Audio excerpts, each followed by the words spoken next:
धर्माणां शरणं जयतु शासनम्। मैं नमो तीर्थनायक को, नमो ओंकार वाणी को, नमो मुकुंद प्रभु को जिन्होंने ओंकार धारण किया। अहो उपकार जिनवर का, कुंद का दिव्य वाणी का, जिन कुंद ध्वनि दाता उनका हान स्वामी का। रमियूण जिणम वीरम अनंत वर्णान दंसण सहावम। भोक्षामिणियम सारम केवली शुद्ध केवली मणिदम। नियम सारजी परमागम ग्रंथ है। इसके गाथा नंबर 9, जिसमें 6 द्रव्य का नाम लेकर के यहाँ 6 द्रव्य का स्वरूप संक्षेप में कहना प्रारंभ किया है। उसमें पूज्य गुरुदेव श्री के व्याख्यान के आधार से अपनी स्वाध्याय चल रही है और प्रवचन नंबर 13, इसमें गुरुदेव श्री ने इस गाथा की टीका को दोबारा से लिया। तो अपन इसमें क्या करते हैं कि जो मुख्य जो उसमें अंश आया है उसको यहाँ लेकर के अपन थोड़ी चर्चा इसमें गुरुदेव श्री के आधार से देखते हैं। 166 पेज है। एक प्रश्न है ना मुमुक्षु का, राग को धारण करने वाला जीव नहीं है क्या साहब, ऐसा प्रश्न है। उसके ऊपर से 3 लाइन पढ़ेंगे तो वो प्रश्न कहाँ से आया है और उसकी भूमि क्या है प्रश्न की, वो अपने सामने बात आएगी। देखो कि अनादिकाल से ये जड़ प्राण है। 10 प्राण गिनाए थे ना अपन ने, देखे 5 इंद्रिय मन वचन काया आयु श्वास उच्छ्वास, ये 10 जड़ प्राण कहे हैं। और 10 जड़ प्राणों के संयोग से ये जीव संसार अवस्था की अपेक्षा बताया गया। तो ये जो जड़ प्राण है 5 इंद्रिय आदि, ये जीव के ये तो अशुद्ध, इससे कहते ना, इससे जीता है। जो जीता था, जीता है, जिएगा किससे, उद्गल जड़ प्राणों से। ये 5 इंद्रिय मन वचन काय आयु श्वास उच्छ्वास, ये 10 जड़ प्राणों से जीता था, जी रहा है, जिएगा। ये संसार अवस्था अपेक्षा कहा। तो ये जो कहा है ये तो अशुद्ध पने की बात है। ये जो कहा ये अशुद्ध पने की बात है, ये जीव की वास्तविक बात नहीं है। तो यह तो व्यवहार संग्रह से सब जीव की व्याख्या साधारण रीति से करी।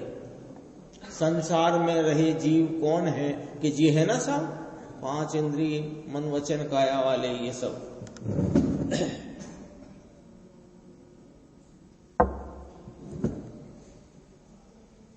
तो सब संसारी जीव, लेकिन भाव प्राण यह आत्मा है, उसमें ज्ञान है, आनंद है, दर्शन है और वीर्य है और सत्ता है। अभी देखो यही प्रकरण अपने वहां चला समय सारजी में, जीव अजीव अधिकार प्रारंभ हुआ ना 39 से 43, 5 गाथाओं का 33 कलश के बाद आई। तो उसमें यही कहा कि यह अज्ञानी जीव नपुंसक पने विमूढ़ होता हुआ जीव को अन्य अन्य प्रकार से मानता है। उसमें तो एक शब्द आया प्रलपंती, बकता है। तो 2 बोल चले थे आज कि राग आदि भाव को ये जीव मानता है, और वो जो कर्म हैं पूर्व में थे भविष्य में रहेंगे, ऐसे करके कर्म बिना तो कोई जीव हमने देखा ही नहीं। कोयला कालेपन के बिना हमने कोई कोयला देखा ही नहीं। तो राग बिना का जीव बता दो आप यहां कौन है। ऐसा करके अत्यंत विमूढ़ हुआ यह नपुंसक पने बकता है, ऐसा शब्द लिया, टीका में लिया। बकता है, प्रलपंती, प्रलाप करता है।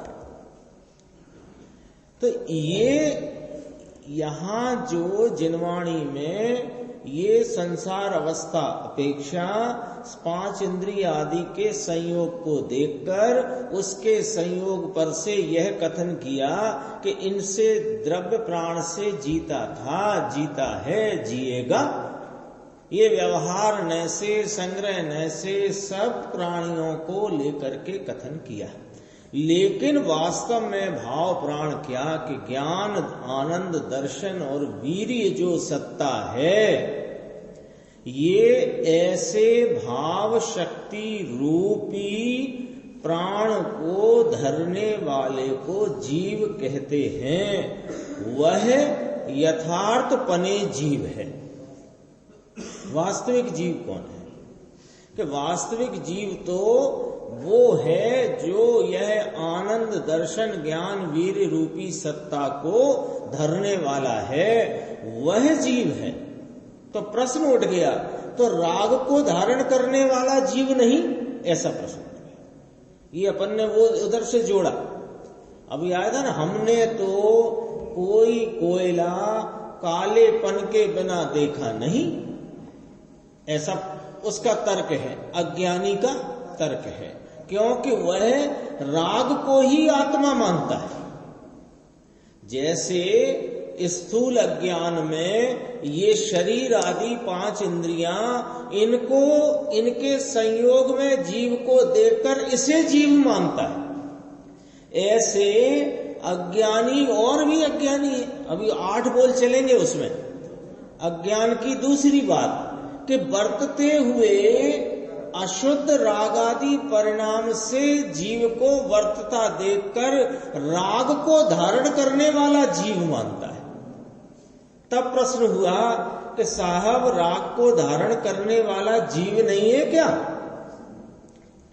तो उत्तर देखना, उत्तर में जो भाषा का जैसा प्रयोग है उस पर वजन कितना देखना चिदानंद जी। राग बाग को धारण करने वाला जीव नहीं। ये बाग शब्द से क्या आया? राग बाग बोला ना, राग बाग बोल करके एकदम निरस्त किया है। जब कोई निरस्त करना ना बात, तो भजन है इसमें। राग, उसने पूछा राग को धारण करने वाला जीव नहीं, तो गुरुदेव श्री ने कहा मान लो राग को धारण करने वाला जीव नहीं। ये अब भजन इसमें कैसे आया? राग बाग को धारण करने वाला जीव नहीं, भजन आया उसमें। वह तो भैया अशुद्धता से बात करते हैं। अशुद्धता से माने जीव त्रिकाल शुद्ध स्वरूप रूप होने पर भी उसकी वर्तमान परिणति में जो राग का भाव है उसको देख करके, उस पर्याय को जीव के साथ देख करके ये अशुद्ध जीव है, ऐसा अशुद्धता से कथन किया गया। जीव का वास्तविक चैतन्य तत्व, वास्तविक चैतन्य तत्व यानी सम्यक दर्शन का विषय, यानी सम्यक श्रद्धा का विषय। अपने को सबको सम्यक प्राप्त करना है कि नहीं? क्यों कि अनादि से मिथ्यात्व में डोलते चले आ रहे हैं और 4 गति में धक्के खा रहे हैं। तो सम्यक प्राप्त हो तो ये 4 गति का जो परिभ्रमण है ये छूटेगा। तो सम्यक्त का विषय चाहिए, फिर सम्यक्त हो, सम्यक्त चाहिए ना। तो सम्यक्त चाहिए तो उसका विषय क्या? कि उसका विषय है वास्तविक चैतन्य तत्व, जो अभी अपने सीढ़ी में चलेगा 5 गाथाओं में, वो उसका सिलसिले से बात करेंगे। यह जीव आत्मा वह तो जानन देखन आनंद और सत्ता ऐसे भाव शक्ति रूप प्राण से जीता है, उसको जीव कहने में आता है। अर्थात जिसके आत्मा में ज्ञान दर्शन आनंद सत्ता है, ऐसी दृष्टि करके, दृष्टि माने ऐसा स्वीकार करके, क्या स्वीकार करके कि मैं तो ज्ञान दर्शन आनंद सत्ता हूं, रागादि रूप में नहीं। ऐसी दृष्टि करके भाव प्राण को धारण करने वाला जीव है, ऐसी दृष्टि होए तब उसको सम्यक दर्शन होता है। आत्मा में भगवान ने क्या देखा है कि भगवान आत्मा को सर्वज्ञ परमेश्वर ने देखा। कैसा देखा कि वस्तु आत्मा और उसकी शक्ति गुण, अनंत आनंद, अनंत दर्शन, अनंत वीर्य, अनंत सुख, वह ध्रुव भाव ध्रुव शक्ति है। आई ना बात? अनंत दर्शन तो साहब परमात्मा को प्रकट हुआ है, अनंत चतुष्टय प्रकट है ना, अनंत ज्ञान, अनंत दर्शन, अनंत सुख, अनंत वीर्य। तो उनकी बात है कि ना ये अनंत सहज अनंत दर्शन, सहज अनंत ज्ञान, सहज अनंत सुख, सहज अनंत वीर्य, सहज अनंत आनंद, ये ध्रुव भाव स्वरूप कौन है? आप, मैं, सब। तो ये कहा ना, इस ध्रुव भाव ध्रुव शक्ति है, इस ध्रुव को धारण करने वाले जीव को जीव कहते हैं। प्रश्न कहां था? राग को धारण करने वाला जीव है कि नहीं साहब? तो राग बाग को धारण करने वाला जीव नहीं है। अपने सहज आनंद, सहज अनंत आनंद, सहज अनंत ज्ञान, सहज अनंत दर्शन, सहज अनंत वीर्य, ऐसे सहज स्वाभाविक अनंत संपदा को ध्रुवपने धरने वाला जो है, वह ध्रुवत्व स्वरूप ध्रुव भाव वह जीव है, उसको जीव कहते हैं। देखा है ना इसमें? ध्रुव को धारण करने वाले जीव को जीव कहते हैं। ऐसा जीव मानने वाला जीव, ऐसा होता है जीव, ऐसा ही है जीव। दो बातें कही ना, ऐसा होता है जीव परमात्मा ने कहा, परमात्मा ने कहा ऐसा होता है जीव, तब इसने जाना, पहचाना और माना कि ऐसा ही है जीव, है ना? इसमें ही तो लिखा है। ऐसा जीव मानने वाला जीव, उसकी दृष्टि कहां थी पहले वो बता रहे हैं कि पुण्य पाप निमित्त पे थी तो वहां से खिसक कर, और कहां थी? अल्पज्ञ पर्याय पर थी, सो वहां से भी दृष्टि खिसक गई। तो अब कहां आ गई कि अपना अनंत आनंद, अनंत वीर्य, सुख आदि धरने वाला जीव है, उसके ऊपर दृष्टि पड़ने से वह जीव भाव प्राण से जीता है। ऐसा अनुभव में और प्रतीति में, जैसे हमको आपको कदाचित ये दृष्टि अल्पज्ञ पर्याय पर पड़ी हुई है, निमित्तों पर पड़ी है, और वर्तती हुई जो पुण्य पाप की मलिन अवस्था है उस पर दृष्टि पड़ी है। दृष्टि पड़ी है का अर्थ क्या है? ये पुण्य पाप का भाव मैं हूं, ये ज्ञान की अल्प क्षयोपशम दशा आदि अल्पज्ञ रूप पर्याय ये मैं हूं, ये निमित्त से मुझे लाभ होगा, ऐसा वह निमित्त में हूं। ऐसी करके इसकी अनादि से दृष्टि दोष पड़ा हुआ है। तो ये सबको छोड़कर मैं तो अपने ज्ञान, आनंद, सुख, चैतन्य भाव को धरने वाला, उसको धारण करने वाला जीव हूं, ऐसा जिसकी दृष्टि में, नाम, अनुभव में, प्रतीति में आया। तो आप और हम सब जीते तो भाव प्राण से ही हैं, लेकिन अब अनुभव में आ गया कि मैं भाव प्राण से जीता, प्रतीति में आ गया। तो ये कौन हो गया कि ये भगवान की राह पर चल निकला, भगवान बनने की या भगवान आत्मा की परिपूर्णता की राह पर चल निकला है, ऐसा कहते हैं। भारी सूक्ष्म है, दिगंबर संतों की व्याख्या ही अलौकिक बात है। अनादि तीर्थंकर सर्वज्ञ देव परमेश्वर की कही हुई ये वाणी है। देखो जीव का ये भेद है, तुमने कभी सुना है? पूछते हैं पदमचंद जी से, है कि नहीं? 32 सूत्र 45 सूत्र, इनमें कहीं कभी कभी कहीं नहीं आया। 32 सूत्र 45 का अर्थ समझ गए राजेश भाई? वो जो श्वेतांबर में चलते हैं 32 सूत्र 45 जो कुछ भी, वहां कहीं नहीं है ये वाली बात। बोलो, जो सर्वज्ञ परमात्मा ने, जिसका घोग सर्वज्ञ की वाणी में बरस रहा है, घोग समझते ना, वो गंगा कहां से निकलती है कि गंगोत्री से, तो गंगोत्री से प्रपात रूप निकलती है, घोग रूप निकलती है, फिर बहती बहती जाती है। ऐसा जो घोग सर्वज्ञ की वाणी का है, उसमें ये बात आई है कि यह जीव तो अपने भाव प्राण से जीता है। वो बात ये काल्पनिक शास्त्र रचने वालों के किसी शास्त्र के किसी पन्ने पर नहीं है। तो ये बात कितनी उत्कृष्ट बात होगी कि यह जीव को जगत जीव कहता है।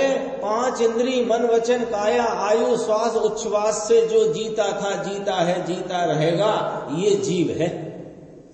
हमने भी पढ़ा था बचपन में, एक दिल्ली से भाग निकलता था बच्चों को पढ़ाने का पाठशाला में, हले चले सो जीव, ऐसा ही था उसमें। जीव किसे कहते हैं? जो हिलता चलता बोलता है वो जीव है। कहो तो ढूंढ लेंगे वो पुस्तक, ऐसी ऐसी पहले ऐसी छपती थी किताबें। फिर सोनगढ़ से एक बाल पोथी आई, तब हम तो छोटे ही थे ना, 6-7 साल 8 साल के होंगे, तब बाल पोथी आई, जो जानता देखता है वो जीव। ये बात वहां से है। उसमें पहले वो थी अरिहंत पिताजी मेरे वाली लोरी थी, उसमें वो वाली पुस्तक छोटी सी बाल पोथी। तब जाकर के ये सब बातें जो सर्वज्ञ ने कही है ये आई, नहीं तो वास्तव में किसी संप्रदाय में ये बात कोई करता नहीं, कहता नहीं, सुनता नहीं। तो ये तो कोई अपना भाग्य है जो ये बात अपने कान में पड़ती है। गुरुदेव श्री स्वयं फरमाते हैं, भाग्यशाली होए तेने तो काने पड़े, उसके तो कान में पड़े ये बात। 175 पेज पे देखते।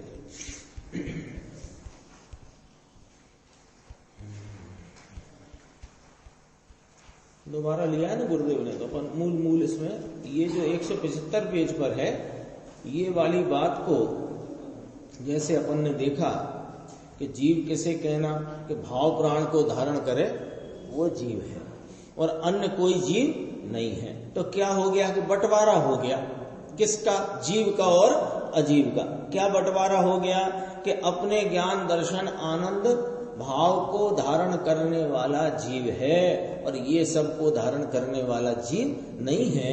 इस बात को, और अभी अपनी एक बात चली कि राग को धारण करने वाला जीव है क्या साहब, कि राग वाग को धारण करने वाला जीव नहीं है। तब ये बात, इसको यहां गुरुदेव ने 9 तत्वों पर घटाई है, वो अपन देखते हैं। 175 पेज ऊपर का आधा पेज छोड़ के देखना, बीच में ये कहा ना कि यहां तो ये कहते हैं, ये देखो 4 गिनाएंगे, अजीव, आश्रव, बंध और जीव, बस ये घटाया है। ऐसे कैसे घटाया देखना। एक तो जीव और अजीव, आश्रव, बंध। तो अजीव, आश्रव, बंध और जीव, बस पहले 4 लो, पहले 4 लो, सब समझ में आएगा। इसलिए गुरुदेव कहते हैं पहले 4 लो। 4 क्यों लो, 7 क्यों नहीं लो साहब? कि संवर निर्जरा मोक्ष तो निर्मल पर्याय है, उसको एक बाजू रखो। और जीव ज्ञायक भगवान ये है। और गड़बड़ किसकी चल रही है कि जीव की मान्यता की गड़बड़ चल रही है।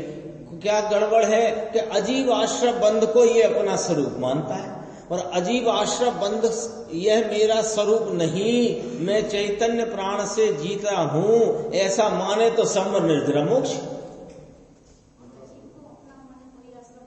हाँ वही, हाँ। तो इसमें क्या सब हो गया ना, मिथ्यात्व में सब घट गया। अजीब को अपना मानता है, आश्रव रागादि को अपना मानता है, और रागादि में रुकता हुआ भाव लाभकारी है, ऐसे बंध को अपना मानता है। तीनों आ जाते हैं। वैसे तो अजीब को मानते ही आश्रव खड़ा हो गया, आश्रम नाम मिथ्यात्व तो खड़ा ही हो गया। अभी देखो, अभी यहां 4 बोल लिए।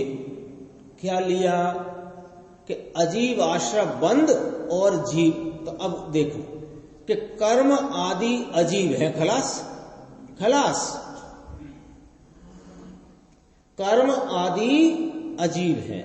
जो तुम कर्म का गाना गाते रहते हो तो समझ लो कर्म का गाना कैसे गाते हैं। अब ये कर्म उदय में है इसलिए ऐसा हो रहा है, जब इस कर्म का उपशम होएगा तो मुझे सम्यक होगा, जब ये कर्म का और फिर वो चारित्र मोह को भी मैं उपशमित करूंगा तो मेरा चारित्र भाव बढ़ेगा।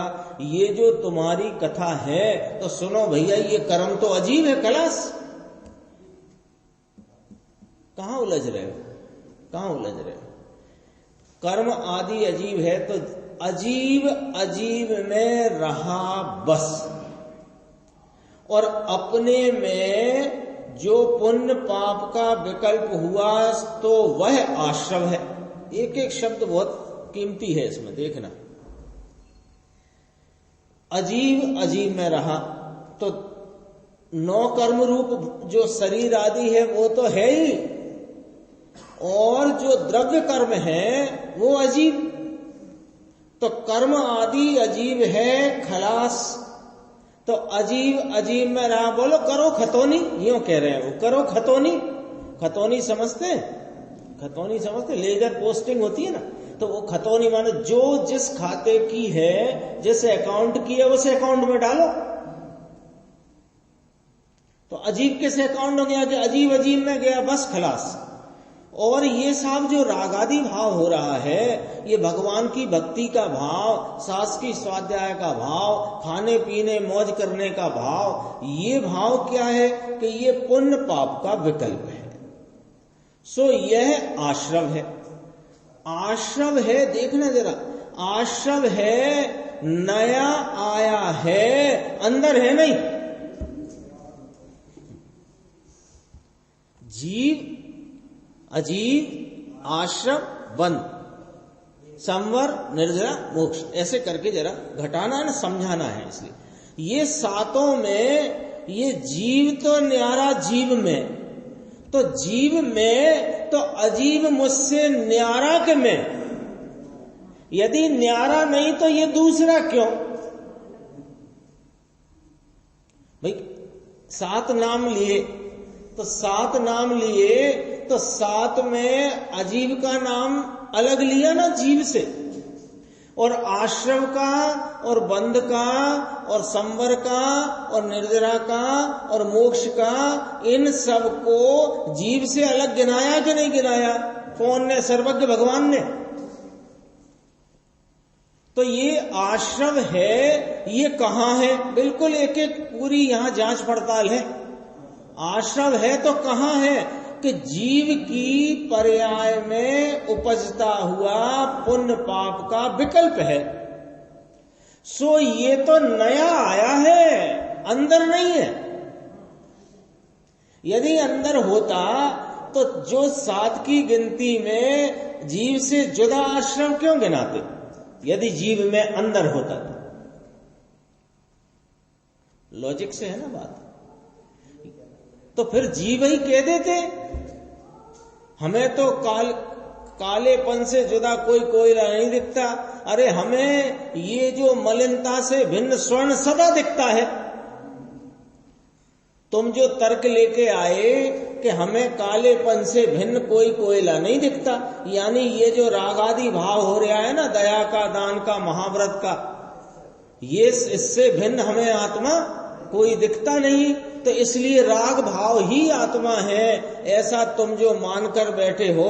तो हम कहते हैं कोयले की बात करते हो, जरा सोने की सुनो कि वो सोना, वो खदान से प्राप्त सोना डलिया भर के जो आया है खान से, वो पूरे सोने में हमें तो सारा ही सोना गंदगी से, मलिनता से न्यारा दिखता है। हमें तो दिखता है। क्यों? क्योंकि हमको इस बात की प्रतीति है कि सोने में मलिनता होती ही नहीं। जो कुछ भी है ये बाहर से आई है, सोने की नहीं है कि नहीं बात? ये वाली बात कहते हैं, नया आया है, अंदर है नहीं। और आश्रम में थोड़े क्षण रुका, उस समय इतना रुकाना, इसका नाम भावबंध है। और उस समय निमित्त में द्रव्य कर्मों का जो बंध फंध हुआ वो द्रव्य बंध कर्म का है। भावबंध और ये आश्रम, ये तीनों से, तीन माने अजीव, आश्रम और बंध, इन तीनों से ज्ञायक तत्व तो रहित है, ऐसे आत्मा की प्रतीति होए तब सम्यक दर्शन होता है। ऐसे आत्मा की प्रतीति चाहिए। अनादि से इसने ये तीन ले लिए ना, द्रव्य बंध, भाव बंध में बंध तत्व ले लिया, आश्रम भी ले लिया, द्रव्य आश्रम की चर्चा नहीं करी है। भाव आश्रम माने पुण्य पाप का उठता हुआ, उपजता हुआ विकल्प, ये नया आया है ना, अंदर नहीं है। और जीव, तो ये आश्रम बंध और अजीब शरीर आदि उसमें चला, इन तीनों से न्यारा जो है वह ज्ञायक तत्व है। ऐसी प्रतीति होए तब सम्यक दर्शन होता है। दूसरा कहना था कि भावबंध और द्रव्यबंध, तो भावबंध मलिन पर्याय और द्रव्यबंध जड़ की पर्याय, उससे रहित आत्मा है, सहित होए तो सब एक ही हो जाए, सहित हो सब एक ही हो जाए। समझ में आया? उससे रहित है तो जहां ऐसा भान हुआ कि रहित है, जहां ऐसा भान हुआ कि रहित है, तो इसका अर्थ ये हुआ कि आत्मा अबंध स्वरूप है। लो, 7 तत्वों वाली चर्चा पर से घटित करके आत्मा की कलियां खिल रही हैं, यानी आत्मा का स्वरूप क्या है वह यहां खिलाया जा रहा है। अजीब नहीं, आश्रम नहीं, अजीब तो नहीं, स्पष्ट हो गई बात। आश्रम माने पुण्य पाप का विकल्प, वह भी नहीं, और उसमें जो रुकता हुआ भावबंध है वो भी नहीं, क्योंकि वह मलिन पर्याय है और उस समय उसके निमित्त से जड़ कर्मों का जड़ कर्मों में बंधना, वो द्रव्य बंध, वो द्रव्य बंध और भावबंध उनसे रहित आत्मा है। तो जब बंध से रहित आत्मा है तो आत्मा क्या निकला? जैसे 4 में से 2 चले गए तो क्या निकला कि 2। इसमें क्या इतनी बड़ी बात है? 4 थे, 4 संतरे थे, 2 संतरे गए, तो अब कितने संतरे? 2 संतरे। तो जब इसमें ना भावबंध है और ना द्रव्य बंध है, तो ये आत्मा कैसा नक्की हुआ कि अबंध रूप? जैसे 4 में 2 घटाए ना, 4 संतरे थे, चारों ही मेरे नहीं, तो मैं तो बिना संतरा। भावबंध द्रव्यबंध जब मेरे नहीं ऐसा भान हुआ, तो यह इसका अर्थ हुआ कि आत्मा अबंध स्वरूप है। उसका अर्थ ये हुआ आत्मा बंध सहित नहीं, ये तो मुक्त है। लिखा है इसमें, बोला है गुरुदेव ने, ये तो मुक्त है। तो हमको तो मुक्त होना है साहब, ऐसा लगे ना। बराबर तुमने पर्याय तरफ से जो बात कही है बराबर कही है कि अभी मैं अनादि से 4 गति के इस चक्कर में फंसा हुआ हूं, बंधा हुआ हूं। पर्याय की अपेक्षा आपने बात एकदम सटीक करी है। अब आपको पर्याय में क्या चाहते हो कि मैं पर्याय में मुक्ति चाहता हूं, तो कैसे मिलेगी मुक्ति? कि किस किस से छूटूं तो मिलेगी कि छूटा छाटी का चक्कर छोड़ दो, तुम स्वयं मुक्त स्वरूप हो, इसकी प्रतीति करो तो तुम मुक्त हो। ठीक है? कर्म का उदय आता है तो पहली बात नंबर 1, कर्म का उदय कर्म में आता है, जीव में नहीं आता। अब नहीं, अब जुड़ता कौन है? जीव। क्यों जुड़ता है? कर्म के अपराध से या अपने अपराध से? किससे जुड़ता है? कर्म कहता है आओ भाई जुड़ो। कर्म का उदय कर्म में आता है, जीव को कर्म का उदय कभी नहीं आता। अब जब कर्म का उदय आता है तो जीव स्वयं अपने अपराध से जुड़ता है कि कर्म जोड़ता है। तो अपराध किसका नक्की हुआ? जीव का। तो अनादि से भटक रहा है, रागादि मलिन भावों में परिणमित हो रहा है, तो इसका कारण कर्म है कि जीव है? अपराध किसका? आता नहीं है उसमें। गुरुदेव तो बहुत सुनाते, कर्म विचारे कौन भूल मेरी अधिकाई, अग्नि सहे घन घात लोह की संगति पाई। अग्नि को घन क्यों पड़ रहे हैं? क्योंकि लोहे में घुस गई है। लोहे में घुसी हुई अग्नि में घन पड़ रहे है ना। तो उसीलिए कहा कर्म विचारे कौन भूल मेरी अधिकाई। तो उदाहरण दिया अग्नि सहे घन घात। अग्नि को कभी आपने पिटते देखा? ऐसे कोई अग्नि जला ले और उसमें हथौड़े मार रहा हो, ऐसे तो कभी नहीं देखा। अग्नि सहे घन घात लोहे की संगति पाई। संगति करता है, संगति का अर्थ है वहां जुड़ना जीव के संदर्भ से। वी का भाई देवानुप्रिया ऐसा मार्ग है ल्यो। देखो गुरुदेव कहते हैं लॉजिक से बैठे ये बात ऐसा है, ये मार्ग लॉजिक से बैठे। इसमें पक्ष को यानी हमारा पक्ष तो ये है साहब, हम तो 7 तत्वों में आश्रय बंध को अपना मानने वाला पक्ष है। ये आश्रय बंध को आश्रय बंध मानने वालों का पक्ष है। तो ऐसे हमारे पक्ष हैं। तो ये पक्ष की बातें नहीं है ना। आपके हाथ में 12 ग्राम की अंगूठी है और 12 ग्राम शुद्ध सोना है।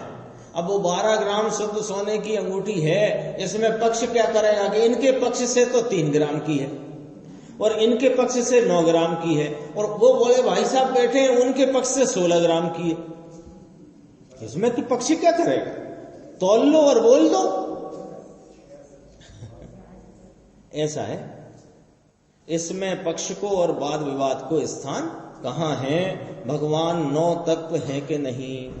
तो 9 तत्व में तुम ज्ञायक तत्व 8 में मिल गए हो क्या? मिल गए तो फिर वो तुम 9 क्यों रहे, 8 क्यों नहीं हो गए? बता दो। अरे मिल गया हो तो 9 तत्व रहे कहां से? संवर निर्जरा मोक्ष एक तरफ रखो और पुण्य पाप आश्रय बंध और अजीब वह तत्व है, उससे ये ज्ञायक तत्व तो भिन्न है। भिन्न है इसका अर्थ कि आत्मा अवंध तत्व है, अनाश्रवी तत्व है, उसमें आश्रव है नहीं। ये तो आत्मा तो अवंध तत्व और अनाश्रवी तत्व है। अनाश्रवी शब्द में कोई घबराना नहीं, आश्रव नहीं इसका नाम अनाश्रवी।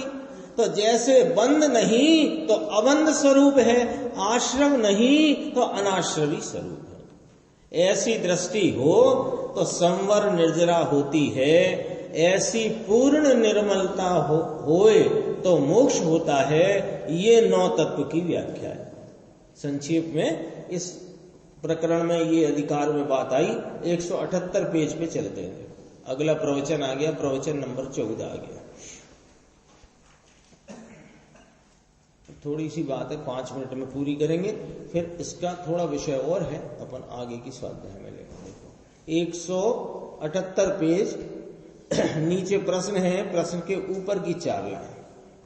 जो अपना कल विषय चला था ना, ये दोबारा आ गया यशवंत भाई। देखो, भगवान आत्मा एक ही, यह आत्मा 1 सेकंड के असंख्यवे भाग में अनंत ज्ञान बेहद शक्तियां जो अनंत गुण हैं, ये आधेय है और आत्मा आधार है। गजब की बात है। अपन ने कल जो चर्चा थी वो पर्याय के आधार से थी ना, पर्याय के एक समय की वर्तमान पर्याय सहित जो वस्तु है वो उसकी सत्ता का स्वरूप है। अरे वो पर्याय क्या होती है साहब, जो कल चर्चा थी ना, पर्याय क्या होती है कि ये जो आत्मा है ना, ये आत्मा अनंत गुणों का आधारभूत भाव है। अनंत गुण वे आधेय हैं और ये आत्मा उनका आधार है। ये अनंत गुण का आधारभूत आत्मा इन अनंत गुणों की गुण है ना, तो गुण की प्रति समय कोई व्यक्तता होगी कि नहीं होगी? वो व्यक्तता का नाम पर्याय है। और व्यक्तता में एक समय की, एक द्रव्य की, एक पर्याय रूप व्यक्तता में जो जितने भाव व्यक्त हैं वे गुण हैं, वे गुण हैं। और उन गुण का आधार कौन है कि यह भगवान आत्मा एक सेकंड के असंख्यवे भाग रूप में परिपूर्ण सत्ता स्वरूप द्रव्य गुण पर्याय रूप आत्मा।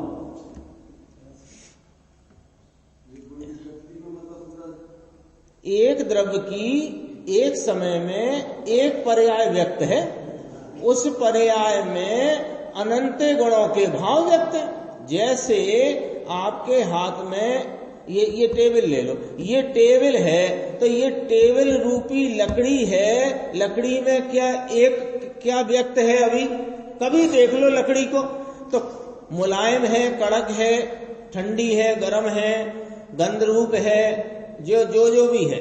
तो जैसे सोना ले लो तो पीला चिकना भारी है।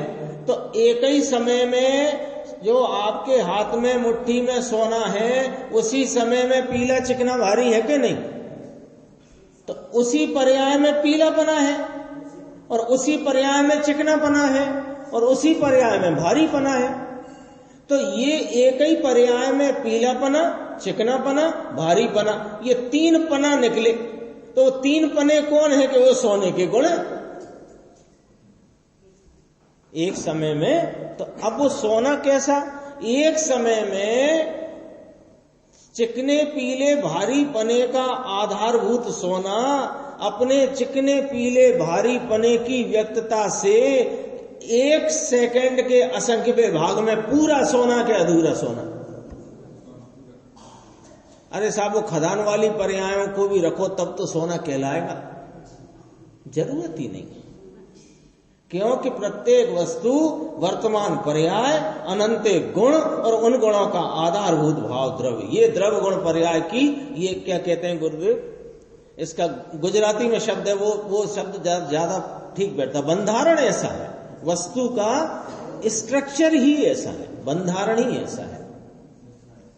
भगवान आत्मा एक ही, यह आत्मा एक सेकंड के असंख्यवे भाग में अनंत ज्ञान बेहद शक्तियां जो अनंत गुण हैं ये आधेय है।